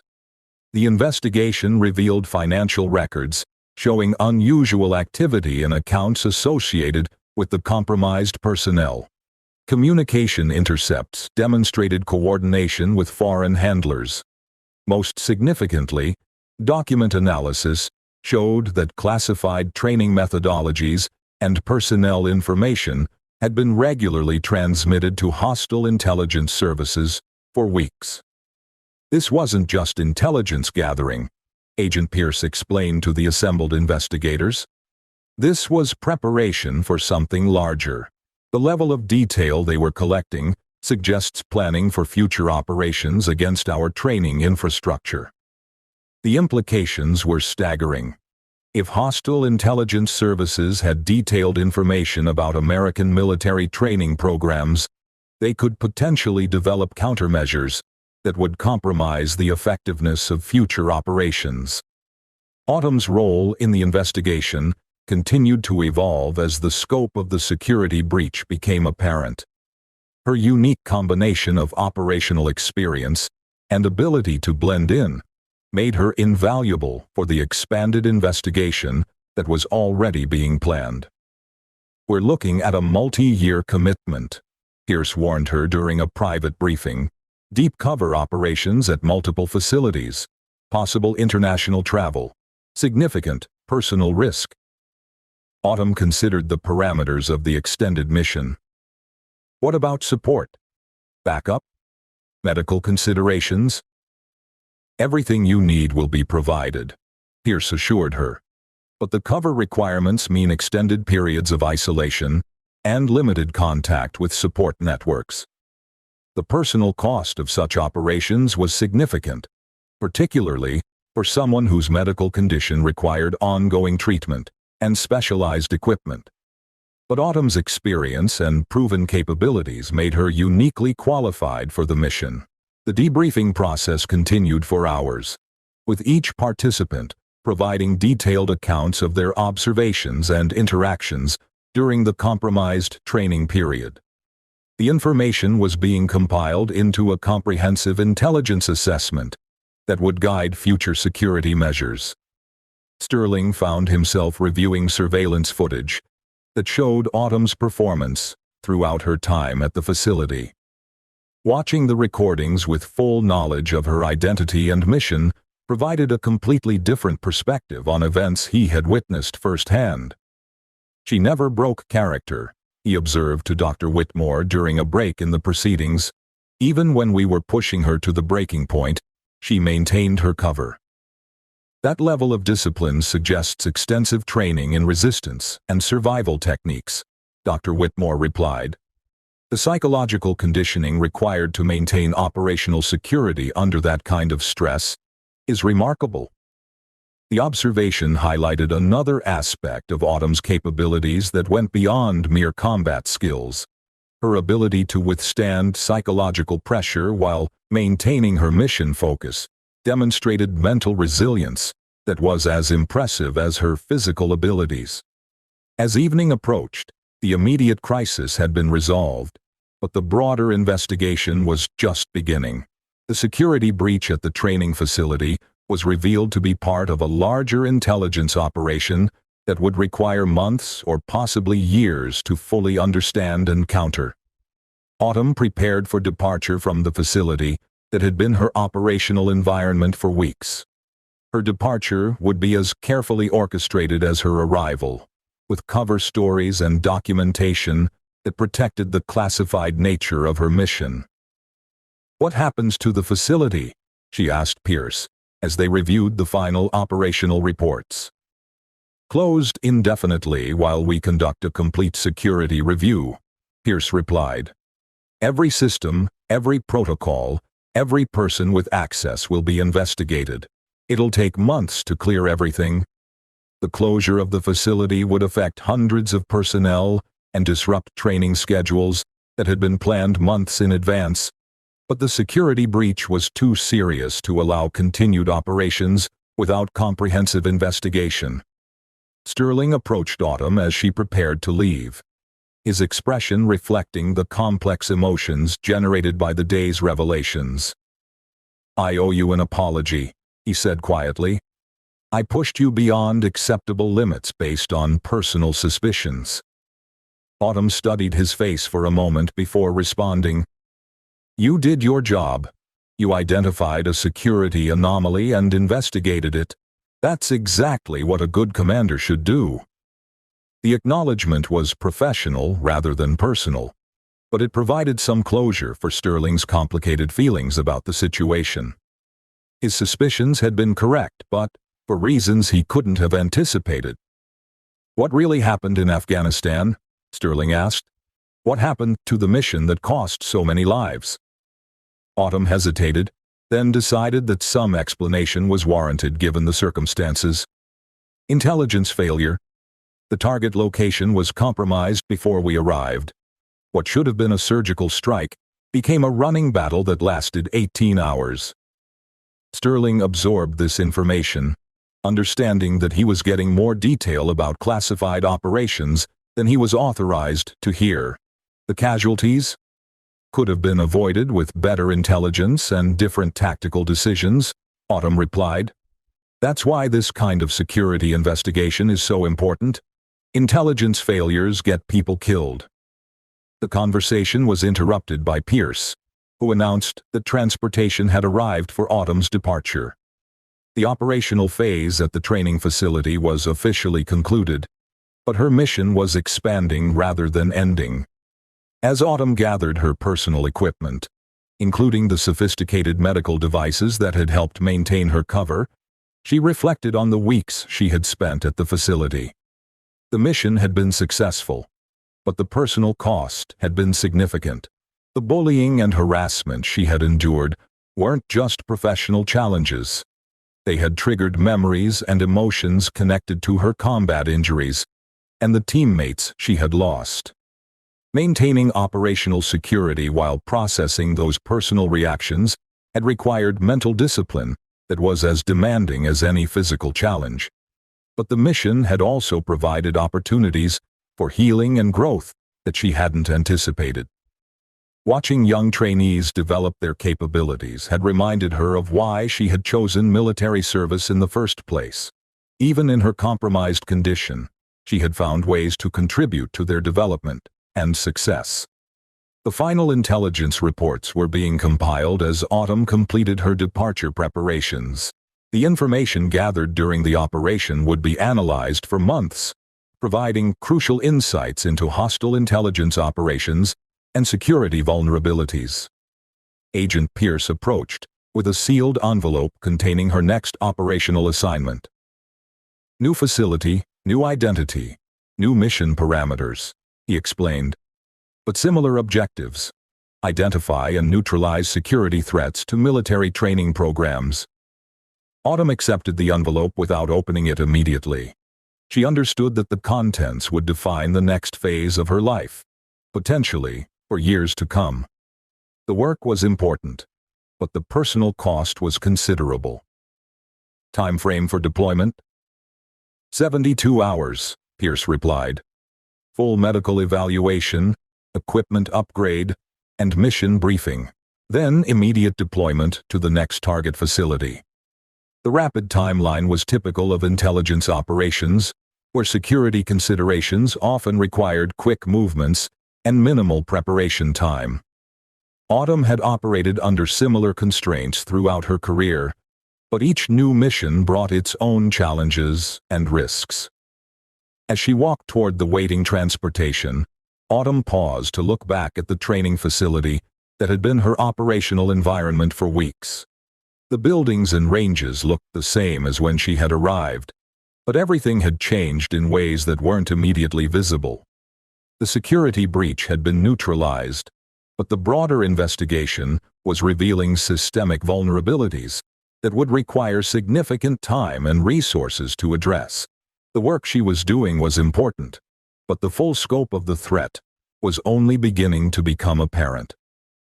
Sterling watched from his office window as Autumn departed, understanding that he was unlikely to see her again, despite the professional relationship they had developed.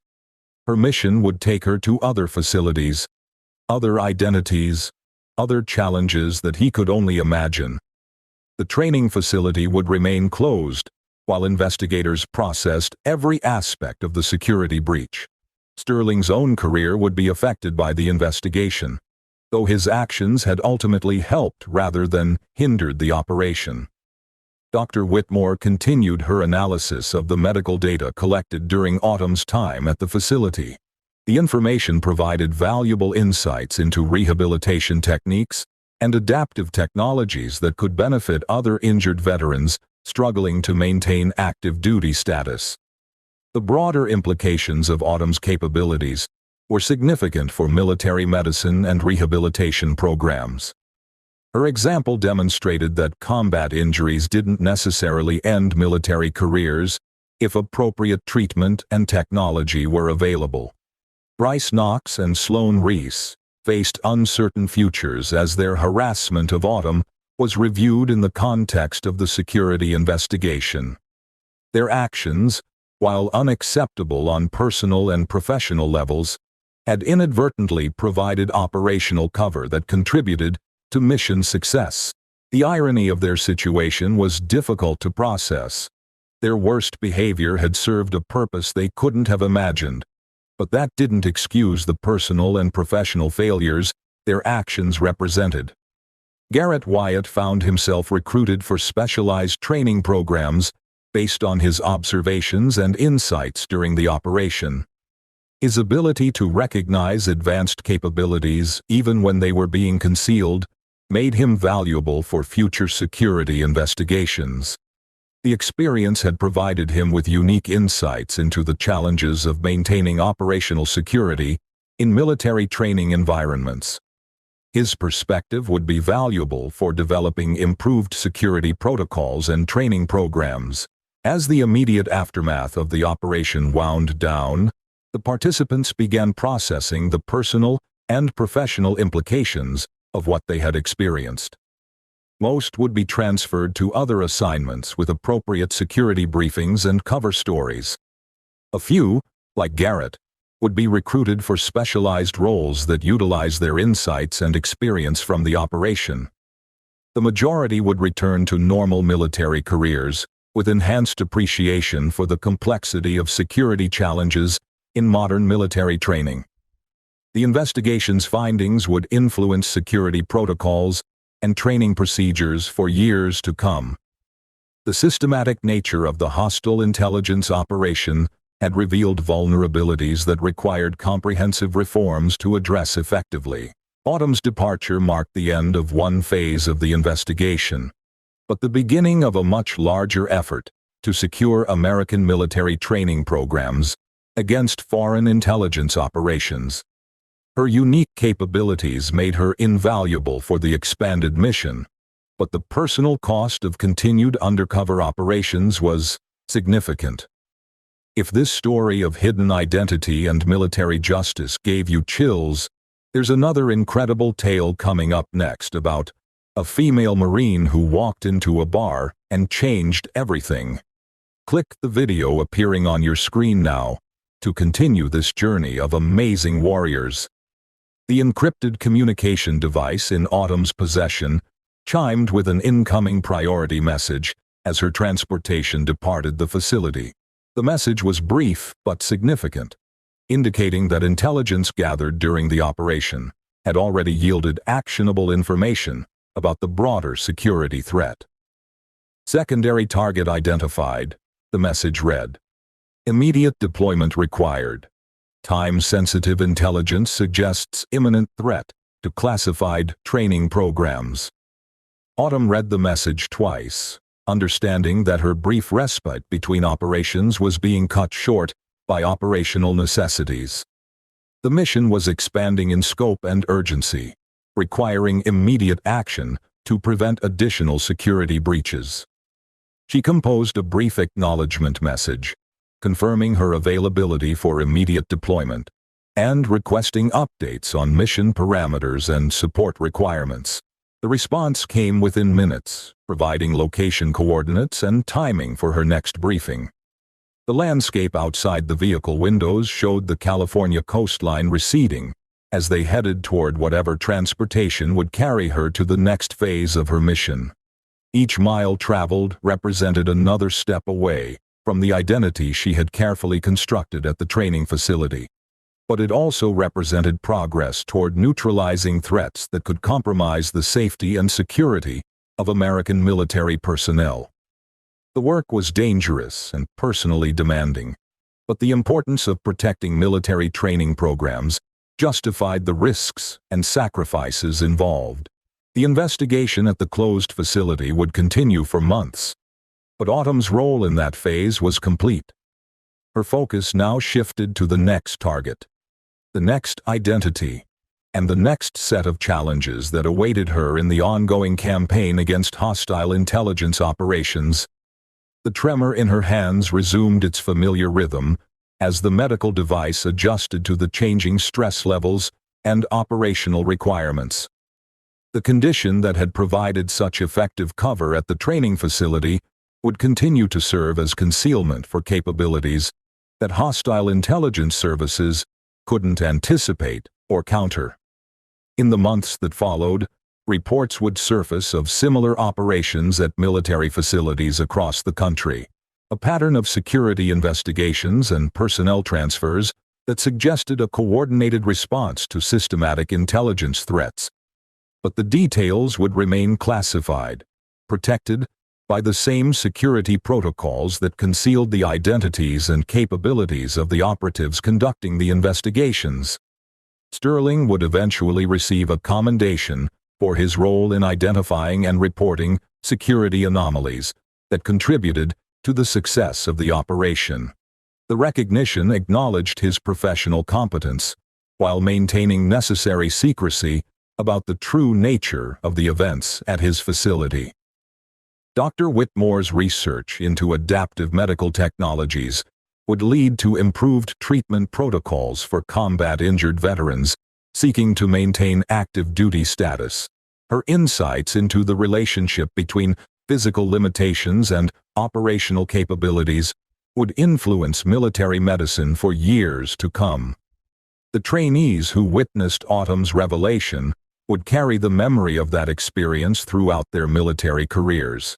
The lesson about making assumptions based on appearances would influence their leadership styles and decision-making in ways that improved their effectiveness as military professionals. But the most significant impact would be felt by the hostile intelligence services whose operations had been compromised and neutralized. The systematic penetration of American military training programs had been detected and countered, forcing them to develop new approaches and methodologies. The intelligence gathered during the investigation would provide American counterintelligence services with valuable insights into foreign operational methods and objectives. This information would be used to develop improved security measures and training programs that protected against future penetration attempts. Autumn's role in this broader campaign would continue for years, taking her to facilities and situations that tested her capabilities and resilience in ways that few people could endure. Each mission built upon the experience and insights gained from previous operations, creating a cumulative effect that enhanced her effectiveness as an operative. The personal cost remained significant. The isolation, the constant need for deception, the physical demands of maintaining operational capability despite combat injuries. But the importance of the work provided motivation that sustained her through the most challenging aspects of her assignments. The trembling hands that had been mocked and dismissed at the training facility continued to serve as perfect concealment for capabilities that made her one of the most effective operatives in the intelligence community.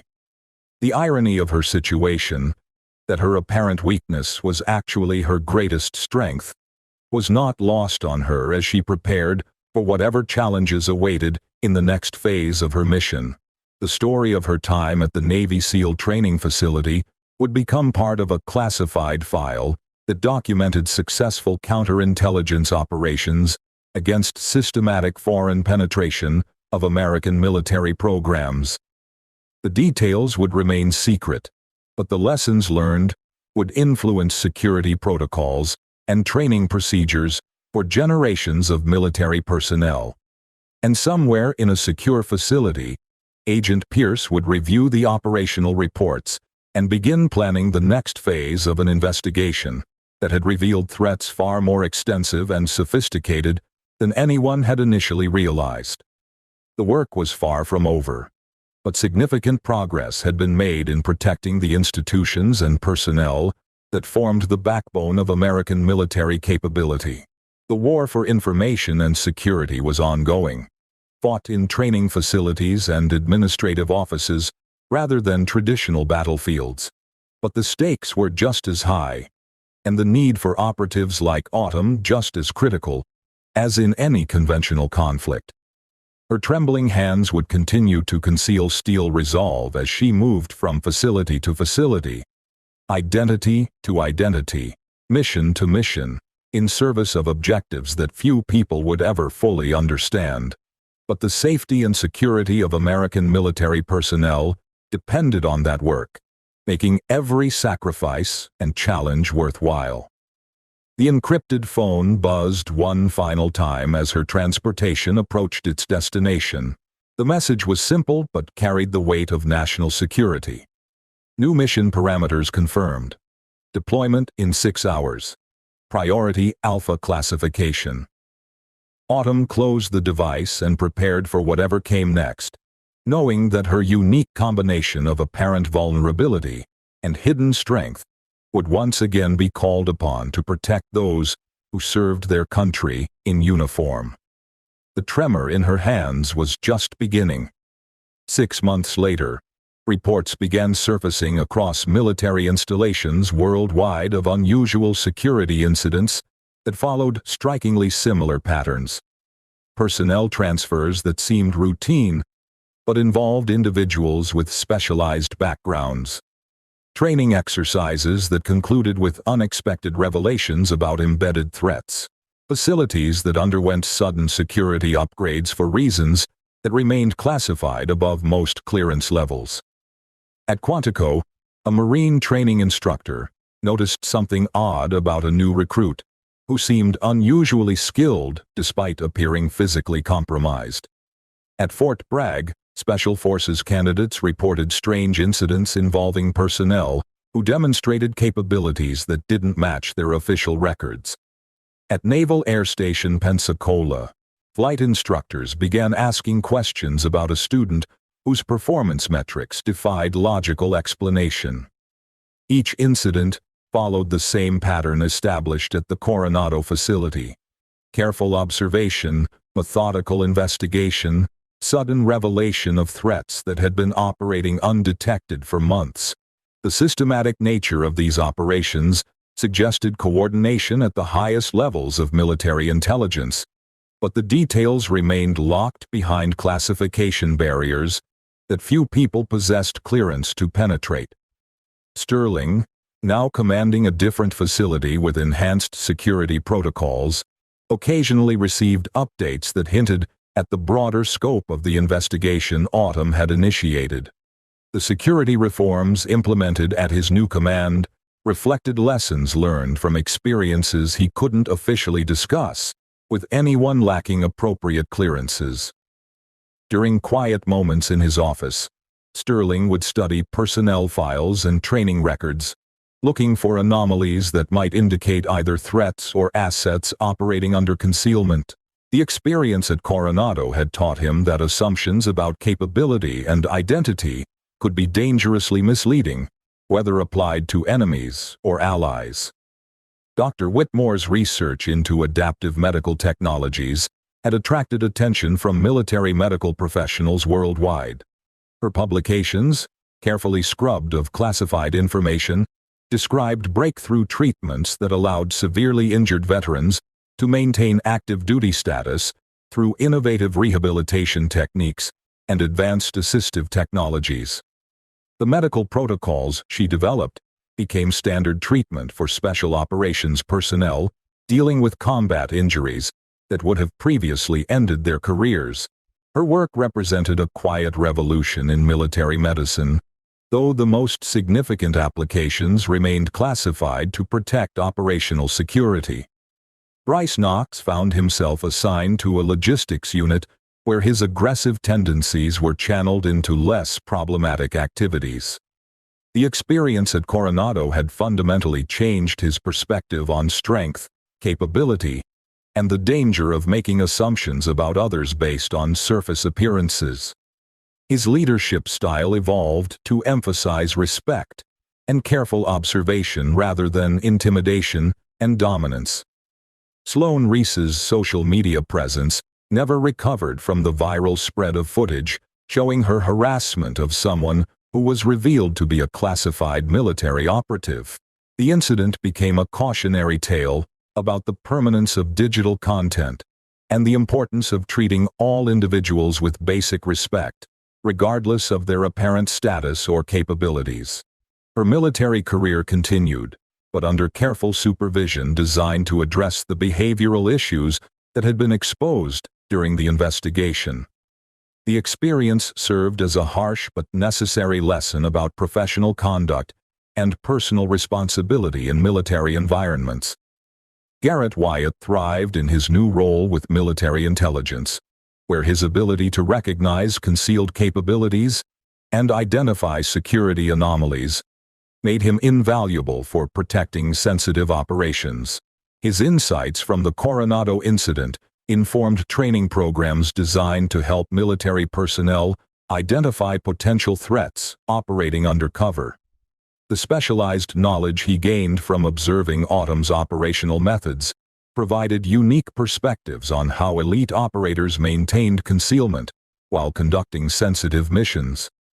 His expertise became crucial for developing countermeasures against foreign intelligence operations targeting American military facilities.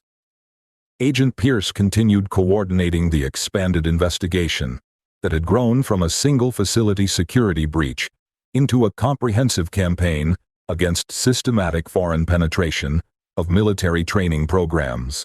The intelligence gathered from multiple operations revealed sophisticated networks that had been operating undetected for years. The scope of the threat required resources and coordination at levels that challenged traditional boundaries between military and intelligence agencies.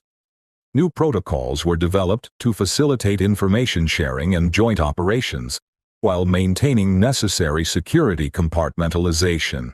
Pierce's reports to senior leadership painted a picture of ongoing conflicts that most military personnel would never recognize as warfare.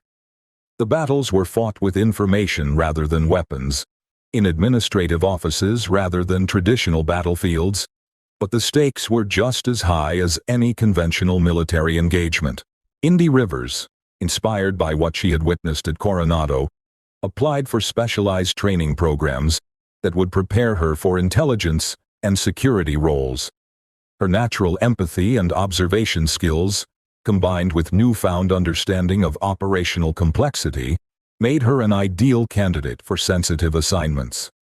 Her military career trajectory changed completely following the incident, moving from standard training paths toward specialized roles that utilized her unique combination of technical competence and interpersonal awareness.